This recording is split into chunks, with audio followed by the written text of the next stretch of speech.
smells like cotton candy. So soft.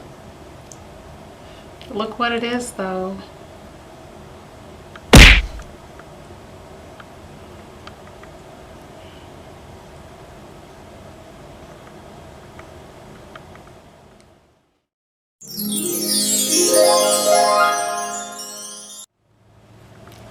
Hi folks, it's Otaku Gunso, and I am back again with some more interesting topics or what have you to talk about. And even though this has nothing to do with anime or video games, I found this out and I said to myself, yep, I gotta make a video about this because this is pretty significant to me. So I'm just gonna jump right into it. Kingdom Hearts Evangelion singer Hikaru Utada comes out as non-binary, which I'm just gonna give the thumbs up while showing off my ring, shamelessly. Singer Hikaru Utada announced on Instagram on Friday that they are non-binary. Utada and Neon Genesis Evangelion director Hideaki Anno both appeared in a live stream on the social media platform. Before Anno appeared on the stream, Utada said, "I'm non-binary, happy Pride Month." Utada previously shared their feelings about their gender on the platform on June 18th. Utada wrote, "I'm sick of being asked if I'm Miss or Mrs. or choosing between Miss, Mrs. or Ms. for everyday things. It makes me uncomfortable to be identified so markedly by my marital status or sex, and I don't relate to any of these prefixes. It's me. Every time I feel like I am forced to misrepresent myself, I long for an alternative option, one that anybody of any gender or social standing can use. After writing thus far, I looked it up and discovered that mix has been suggested. That's awesome. I hope it becomes more widely used. I'm afraid my idea for a neutral prefix has come too late." Yeah, you're a little bit late to the party, but no worries. The popular singer previously teased that they are not straight in 2016 after releasing the song Tomodachi on their album Fantome. The song is written from the perspective of a gay person falling in love with their straight friend. Utada celebrated their 20th anniversary as a singer in 2018. Utada's One Last Kiss is the theme song for Evangelion 3.0 plus 1.0, Thrice Upon a Time, or Shin Evangelion Gekijoban 2. The song is slated for an overseas LP release this summer. Their new song, Pink Blood, is the first opening theme song for the currently airing To Your Eternity anime. So, wow. A lot to unpack here.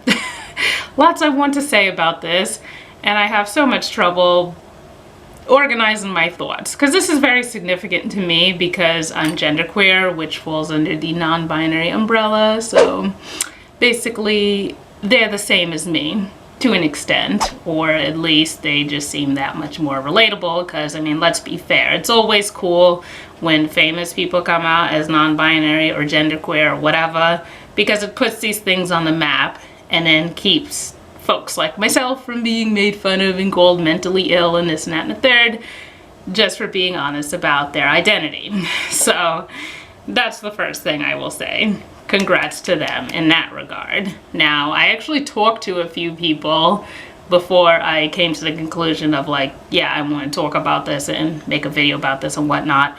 And one person that I talked to basically said, well, mixed doesn't equal non-binary, so to speak, and it's mostly just a neutral prefix and that's it.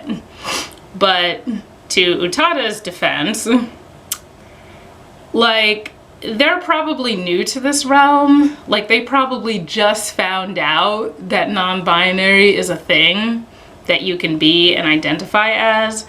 So, you know, it's like they'll learn in time, and that's another thing. I actually appreciate the fact that Anime News Network chose to refer to Utada as they, them, just kind of out of, like, I guess, neutral respect, so to speak. And then the fact that they're clearly expressing, you know, desires for neutrality in that type of way. So, yeah, they, them, safest bet for someone that comes out as non-binary or genderqueer or whichever. So that's the first thing. The second thing is I actually talked to a friend of mine who actually is a fan of Hikaru Utada, which I'm not, like, I don't consider myself a fan of them, unfortunately, because to be honest, that's just not the music that I'm listening to these days. But I mean, I do have fond memories of them from, you know, obviously the Kingdom Hearts era and all that type of stuff, so that's cool on them. But anyway, my friend basically said that they knew that Utada was non-binary for the longest time, and then they showed me a picture of the album cover, which I'm gonna put up there. Basically said, look at this album cover. Like, no, seriously, look at this album cover. I knew they were non-binary for the longest time, and I was actually listening to them when you told me about that. So yeah, very fun stuff. Now, the person who sent it to me at first actually did not link me to Anime News Network, but they just showed me a screenshot that somebody had taken, I guess, of some post or whatever where they said they were non-binary, and I didn't think it was real, you know, not to say that the person was lying to me, but you know how things spread all over the internet and you don't know what's true and what's not. So now hearing it from Anime News Network, I can confirm, oh wow, it's actually true. Let me make a video about this. And I remember when I talked to that person and they told me about that, I was like, oh, that's cool, but what are Utada's pronouns? Like, do they have pronouns listed? And they didn't see anything about that, so I was like, okay, you know, that's a thing. But like, again, they're new to this, so they're new to it. They'll find out all that stuff in due time. But like I said, my 2 cents on it, you know, that's pretty much my 2 cents on it as far as this and that.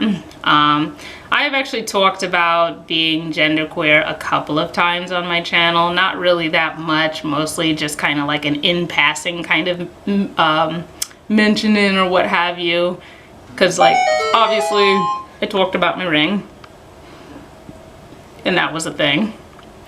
But there was another time that I did mention it in a video from 2014 that I put where I was talking about changing my handle online.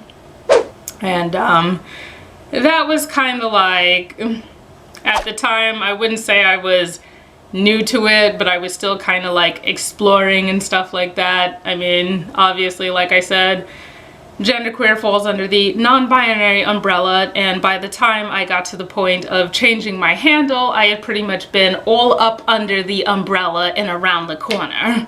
Because, like I said, I was, you know, like identifying by gender, I was identifying agender, like I said, I was all up under the umbrella. And then I said to myself, okay, it's easier to just say genderqueer.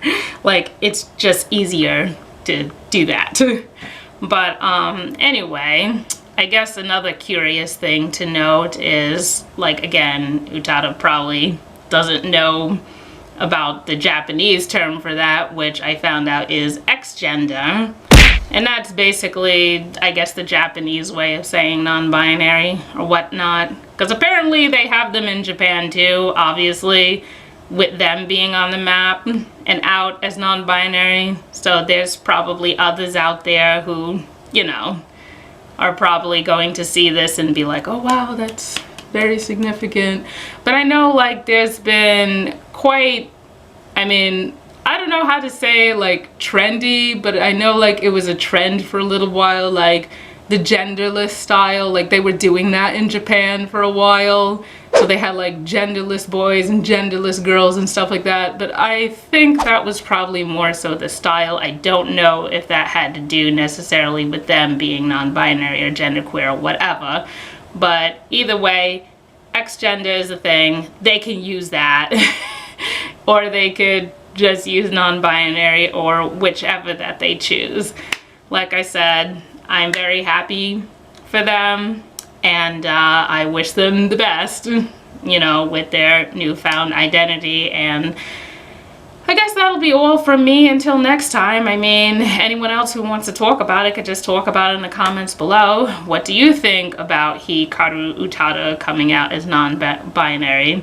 Are you in support or are you against? What is your opinion on it? Talk about it. Make that healthy comment section nice and luscious and plentiful. Okay, but seriously, folks, that's all from me until next time, okay? All right, later.